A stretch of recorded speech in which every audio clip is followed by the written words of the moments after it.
పులి ఒక ఆవు దూడ పైన దాడి చేసింది. నాకు తెలిసి అందాజ ఎర్లీ మార్నింగ్ అవర్స్లో తీసుకుంటుంది. దాదాపు 6 నెలలు అంట, దాని వయసు 6 నెలలు. చుట్టుపక్కల ఒక గుట్ట ఉంది, రెవెన్యూ గుట్ట, అందులో నుంచి వచ్చింది అన్నట్టు ఊరి వాళ్ళు అంటున్నారు.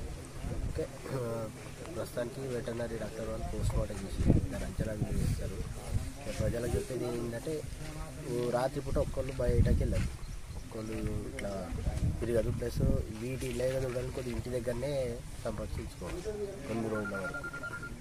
యాక్చువల్గా ఏంటంటే ఇది 200 స్క్వేర్ కిలోమీటర్ తిరుగుతుంది కాబట్టి అటు ఒక 12 నుంచి 20 కిలోమీటర్లు అది తిరుగుతూ ఉంటుంది ఆహారం కోసం. కాబట్టి మనం కొద్దిగా జాగ్రత్తగా ఉంటే ఒక 2-3 వారాలకు దానికి ఏం దొరకకుండా ఉంటే అది ఇక్కడికి వెళ్ళి వేరే ఏరియా తీసుకుంటాం.